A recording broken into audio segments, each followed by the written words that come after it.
Olá, sejam muito bem-vindos ao Projeto Gabaritar. Novamente trazendo mais um conteúdo relacionando um item cultural. Dessa vez a gente vai associar a ideia do Mortal Kombat 2, um filme bem recente, com conteúdos de direito penal, que seria o concurso de pessoas e extinção de punibilidade, e assuntos da farmacologia, da farmácia de modo geral, que seriam os alucinógenos, os metais pesados e alguns conceitos de tolerância. Primeiro, qual o contexto do filme? E o nome, o título Mortal Kombat já é muito sugestivo. Não é raro encontrar pessoas que já jogaram o jogo e ter a oportunidade de ver o modo história em formato de filme é muito interessante. E é basicamente um torneio em que a disputa que está em jogo naquele torneio são os reinos. Por exemplo, quem é que vai dominar aquele reino, aquele domínio? Porque tem o mundo exterior, o mundo inferior, tem várias dimensões. E, por exemplo, o território de Edenia, tem outros territórios. E é na porradaria, na pancada, é num combate mortal que se define o detentor desses domínios, quem é o comandante, quem é o rei, quem é o manda-chuva daquele lugar.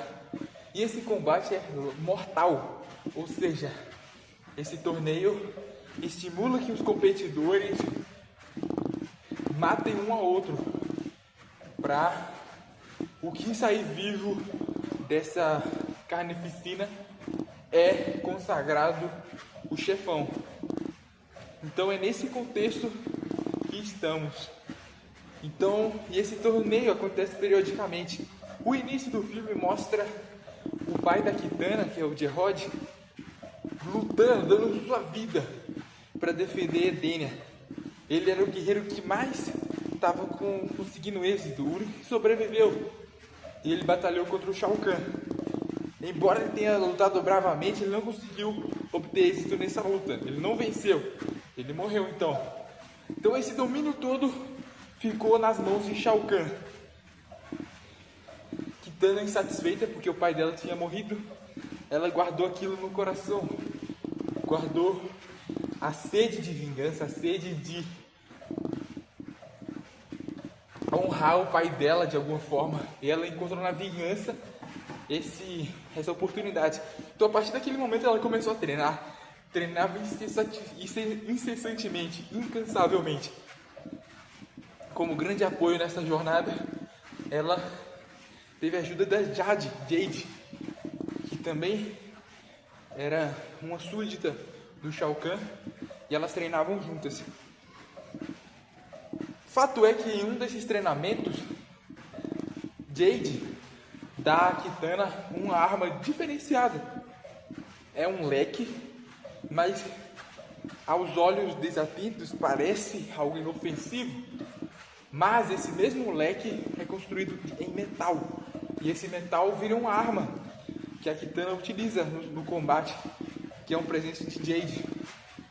E é nesse primeiro ponto que vamos fazer a primeira correlação: metal e metais pesados. Para a construção daquela máquina de matar, daquele instrumento, desse leque customizado, usou-se um metal pesado. E quais metais pesados são mais importantes para nós, enquanto concurseiros, enquanto estudantes? Temos algumas opções. Os que mais ganham destaque é o chumbo. O chumbo, na literatura não tem nenhum achado que apresente ele com finalidade terapêutica, mas ele pode ocasionar alguns problemas. Por exemplo, o plumbinismo ou saturnismo, que seria dois quadros de intoxicação por chumbo. O chumbo também tem uma certa correlação com a produção de hemoglobina. Ou seja, os eritrócitos eles ficam abalados porque o chumbo compete com o cálcio. E na verdade ele atua a nível eritrocitário e consegue cessar o funcionamento normal dos eritrócitos. Então, é outro problema que pode acarretar, que o chumbo pode acarretar. As manifestações clínicas do chumbo, da intoxicação por chumbo, partem desde o sistema nervoso, por isso que tem aquela síndrome do chapeleiro louco, e até da parte dentária. Os dentes enegrecidos é um dos sinais de saturnismo ou o plumbinismo, intoxicação por chumbo. Pronto, superamos a parte do chumbo. Poderia ser um dos componentes para fabricar aquela ferramenta de quitana? Sim. E esse obreiro, esse operário, ele poderia ser intoxicado por chumbo. Por isso que eu toquei nesse assunto. Percebe? E já faz você criar uma conexão que na hora do vamos ver, na hora da avaliação, fica mais fácil de lembrar, de associar, de remeter essa ideia, resgatar essa ideia. Segundo composto metálico pesado também, arsênio. Arsênio é muito famoso porque ele foi usado como uma substância que intoxicou inúmeras pessoas por conta do seu aspecto, da sua dificuldade, a dificuldade da época de detectar arsênio e a sintomatologia muito parecida com síndromes respiratórias. Então, primeiro, alguém era envenenado por arsênio, a pessoa ela era submetida a exame clínico, esse exame clínico parecia, dava a entender que era uma intoxicação, alguma infecção bacteriológica, microbiológica, e depois dessa pessoa morrer, falecer, fazia-se o exame e não tinha metodologia para detectar arsênio, então era uma loucura, era bem complicado. E o arsênio tem como características clínicas as linhas de Mi. Nas unhas, alguns padrões lineares negros que são visualizados nas unhas. Unhas de Mi, linhas de Mi. Esse é o nome desse fenômeno que acontece. Outra coisa é queratose cutânea, ou seja, a pele ela fica mais com aquelas crostas. Queratinização cutânea é outro efeito do arsênio. O arsênio ele pode ser encontrado em duas bases diferentes, a base orgânica e a base inorgânica. Na parte inorgânica tem-se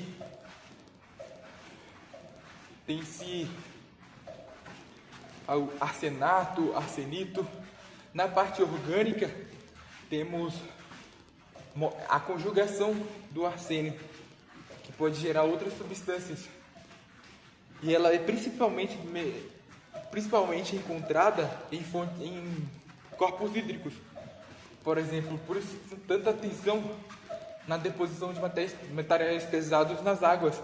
Que querendo ou não, somos consumidores de animais aquáticos, por exemplo, peixe. Nós somos consumidores deles. E isso pode gerar um fenômeno de bioacumulação.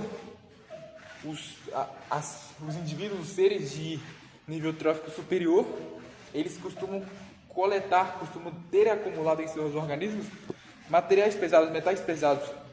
Esse outro fenômeno importante. Temos outros exemplos como o mercúrio que gera a síndrome de Minamata, e o talho gera uma desordem a nível do sistema nervoso central. Então, a pessoa tem alucinações, delírios. Cobalto também é outro mineral.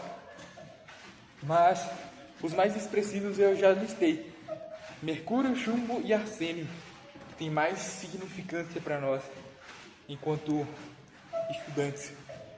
Vamos avançar nessa investigação, nesse itinerário do filme. Falamos sobre a Kitana já estava municiada, então ela pegou o leque e, paralelamente, o torneio se iniciou. E eles chamaram do mundo do plano terreno um dos campeões. Na verdade, eles chamaram alguns campeões do plano terreno. Campeões, no caso, quem ia disputar esse torneio. Um deles foi Johnny Cage. Johnny Cage, o histórico dele era o seguinte: ele era um lutador de artes, um perito em artes marciais. Ele sabia muito bem lutar e ele disputava torneios na terra mesmo, de luta. E ele era muito bom nisso. Conseguiu títulos expressivos enquanto ele era mais jovem. E depois ele se enveredou para o ramo artístico, produção cinematográfica, e criou seu nome lá. Mas essa história de sucesso nas telonas começou a esfriar. A fama que ele tinha começou a cair. Então a gente entra no assunto de tolerância. Temos o que é tolerância para a farmacologia? A tolerância é quando tem-se o contato reiterado com aquela substância, e essa substância ela precisa de adições sucessivas de dose para os efeitos anteriores serem apresentados novamente. Por exemplo, vamos dar um exemplo da cafeína, por exemplo, que é uma substância que nós temos como comumente aplicada no Brasil. Quando você consome muito café, em doses excessivas, o seu corpo se adapta àquela realidade e o corpo meio que se mobiliza para aquela dosagem. Então os efeitos eles vão tender, por exemplo, os receptores são menos expressados. O corpo vai pensar: vamos economizar energia, não vamos produzir tantos receptores assim. Já que está sendo administrado em tanta quantidade essa substância, para que eu vou colocar tantos receptores disponíveis? Vamos colocar menos aí. E isso faz com que as doses, para se ter o mesmo efeito anterior, precisem de escalonar cada vez mais dose. Por isso que muita gente pensa: nossa, eu bebo café até a noite e não sinto efeito. Por que será? Porque talvez você está no quadro de tolerância. Algumas drogas elas têm a tendência a gerar tolerância, principalmente aquelas que podem. A tolerância ela é muito relacionada ao vício. O consumo reiterado faz com que você busque mais essa substância para ter os mesmos efeitos. Isso vale também para o âmbito das drogas ilícitas, como vocês já devem estar imaginando aí. Tolerância, e é isso que aconteceu na carreira de Johnny Cage. De tanta administração de dose de produções cinematográficas com Johnny Cage, o pessoal começou a saturar, começou a ficar com reservas, começou a abrir os horizontes para outros talentos, e meio que os esforços que Johnny Cage fazia anteriormente não eram mais significativos no momento atual. Então ele precisava se reinventar, mas ele não fez, então esfriou, ficou meio que num quadro de tolerância. Vamos avançar.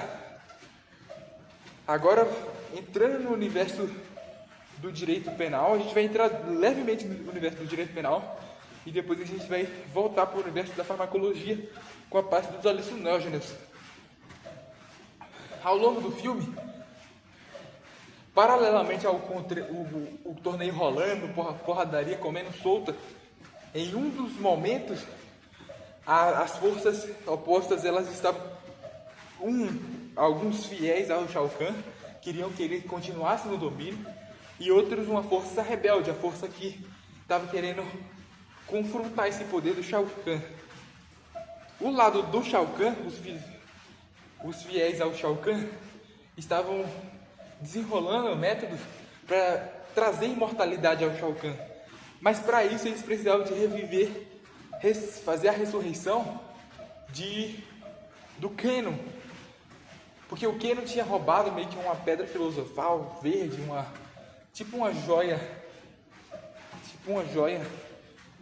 verde que tinha o poder de trazer a imortalidade a algum campeão. E é isso que eles fizeram, reviveram Shang reviveu o Keno, e Keno tinha roubado essa joia. Aí a gente entra no assunto do direito penal de extinção de punibilidade. Quais são os requisitos para extinguir a punibilidade? Se ele roubou essa joia, como é que, se ele praticou um crime patrimonial e depois morreu, será que a punibilidade nesse caso seria extinta? A resposta é sim. A punibilidade pode ser extinta de 4 formas diferentes: pela morte do agente que perpetrou a ação, naqueles crimes materiais que provocam dano resultado no mundo físico. Pode ser extinta por prescrição daquele tipo penal. O crime prescreveu um prazo que inicia. Aí, se o Estado não for ineficaz em processar o agente, o crime pode prescrever. E é uma das alternativas de extinção de punibilidade. Outra alternativa é a anistia. Mas aí que tá, tem um grupo seleto de crimes que vai ser suscetível à anistia. Aí tem que averiguar quais são os grupos, quais são os crimes. Por exemplo, os crimes inafiançáveis são terrorismo, tráfico, tortura, ação de grupos armados e racismo. Já os crimes insuscetíveis de graça ou anistia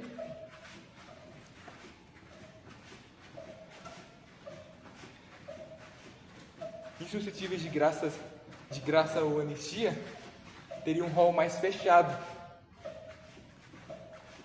Aí seria o racismo e ação de grupos armados, que são as únicas hipóteses. Na verdade, os imprescritíveis seriam o racismo e a ação de grupos armados. Os inafiançáveis seria terrorismo, tortura e tráfico de drogas.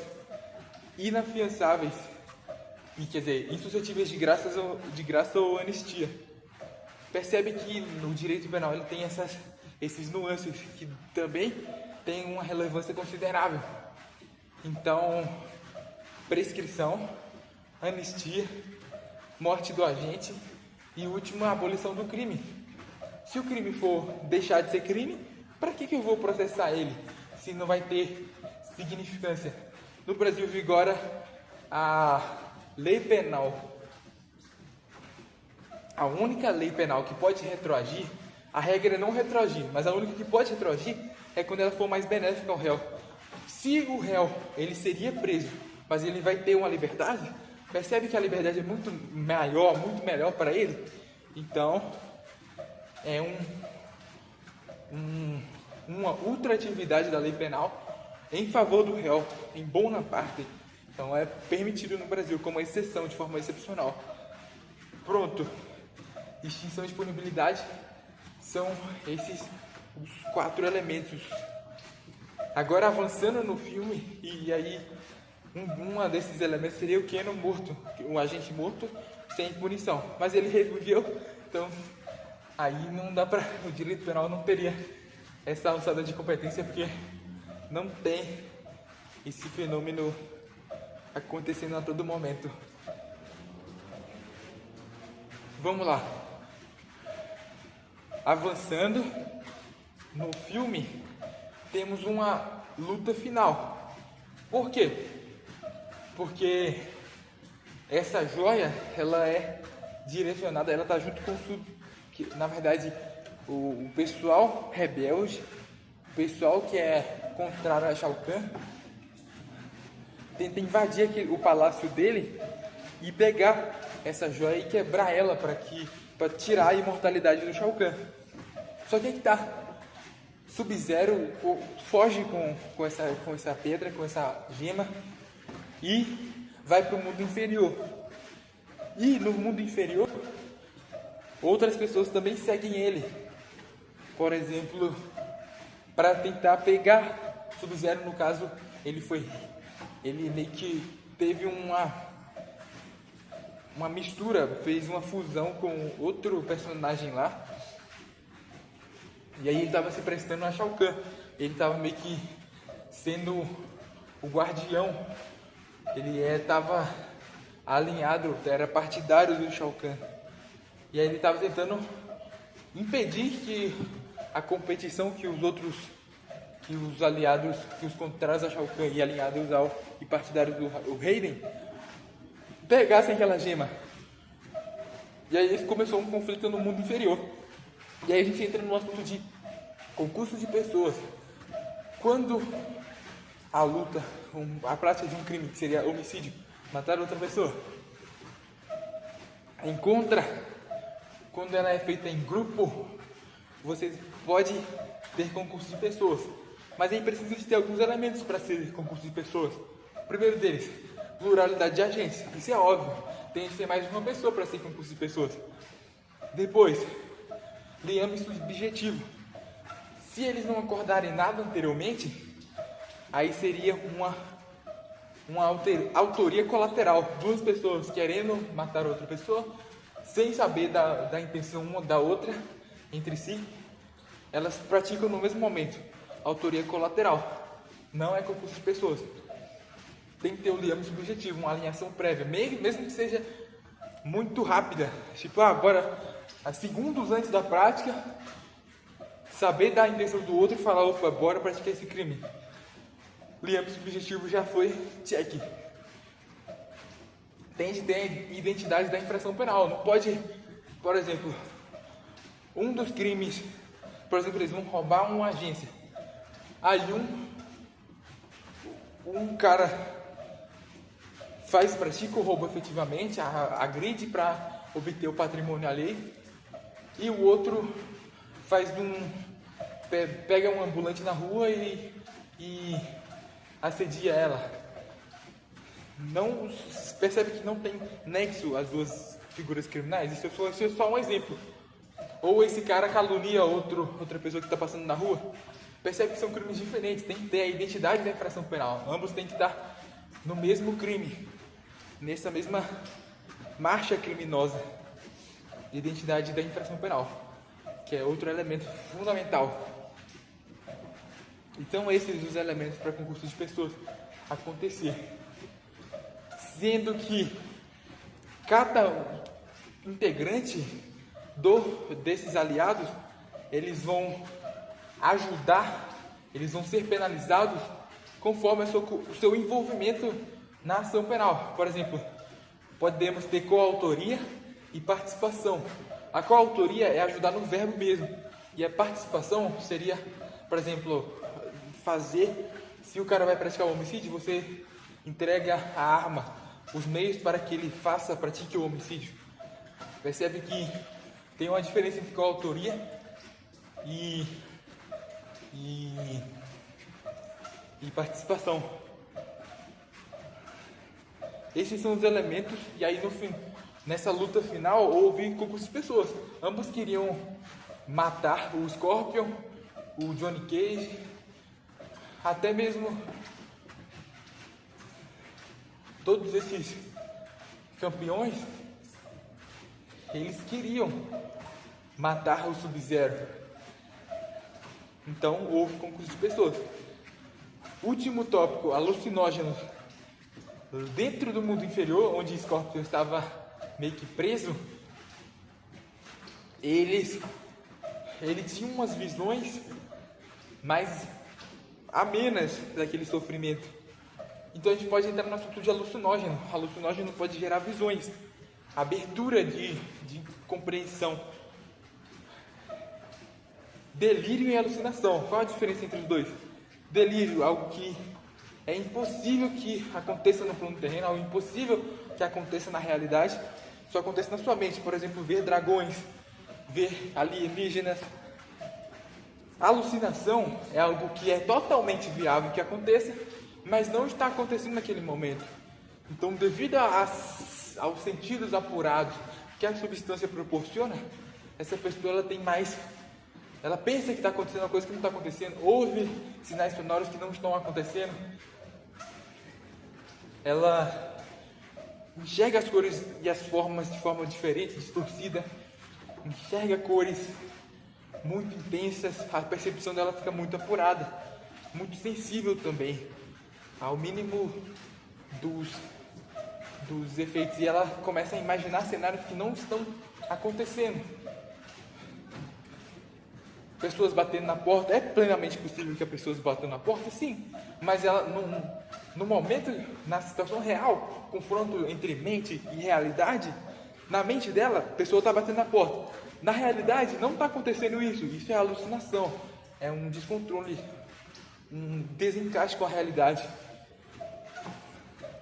Então, o que o Scorpion estava tendo no mundo inferior seria uma alucinação. E aí pode ser proporcionado por algumas substâncias. Os alucinógenos ou as drogas psicodélicas. Psicodélica é diferente ela tem uma classificação ela tem como fundamento o consumo agudo. Drogas psicodélicas são diferentes das drogas que têm aplicação medicinal. As psicodélicas são sintetizadas e elas têm a dosagem aguda, enquanto que essas drogas medicinais, tipo chás, que tem muita aplicação pela cultura indígena, elas são mais de consumo crônico. Por exemplo, a gente pode listar como exemplo entre as triptaminas, as que têm mais semelhança à serotonina, seria o LSD, o DMT, que é dimetiltriptamina, LSD proveniente de fungo, DMT proveniente de um arbusto, o arbusto Psychotria viridis, que é a chacrona. Ela está muito presente no chá de ayahuasca, que é a combinação de duas plantas, essa Psychotria viridis e a B-Cap, que é um cipó, que a mistura desses dois cria o vinho dos mortos, que é a ayahuasca, o chá de ayahuasca. Por que tem que juntar as duas? Porque no caso do Psychotria viridis, o arbusto fornece só o DMT, a dimetiltriptamina, substância composto ativo, que pode interagir com os receptores serotoninérgicos. O problema é que ela é instável no estômago e na via oral, por conta do arsenal de enzimas que nós temos disponível para quebrar ela. Então precisa ter um manejamento dessas enzimas, que acontece pela administração dessa segunda planta, B-Cap, a Banisteriopsis cap. Ela vai produzir beta-carbolinas que vai desativar, vai meio que apagar a ação enzimática da monoamina oxigenase. São vários nomes, mas se atendem à enzima.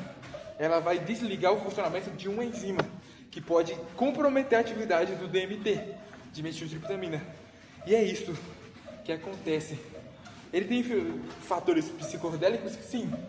A psilocibina também é outro, a mescalina é outro composto, mas muito cuidado que alguns têm mais semelhança com dopamina e alguns têm mais semelhança com serotonina. Por exemplo, drogas como êxtase têm mais similaridade, que tem também um traço alucinógeno, e ela está mais associada a fenetilamina, então mais associado a dopamina. Percebe que as que atuam a nível dopaminérgico, elas têm a tendência de gerar vício, gerar comportamentos adictivos.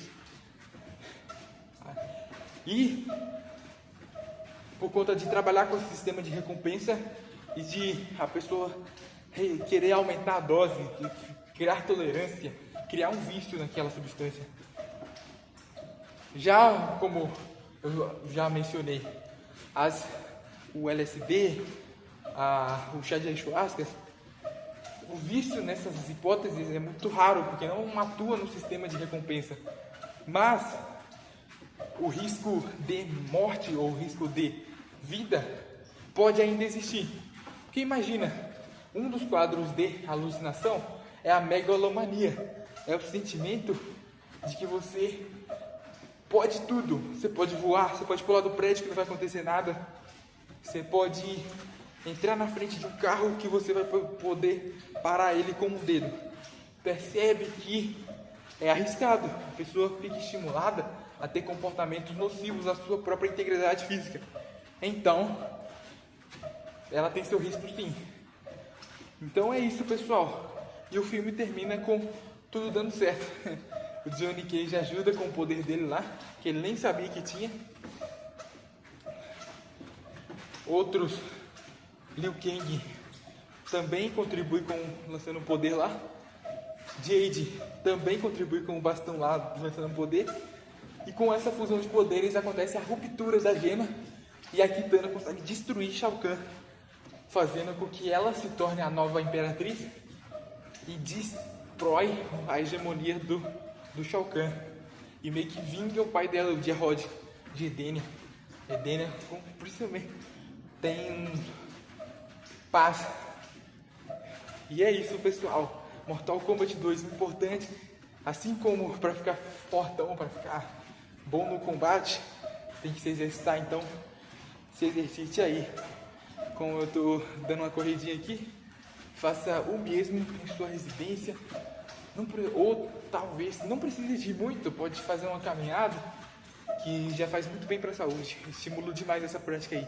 Com Deus, pessoal.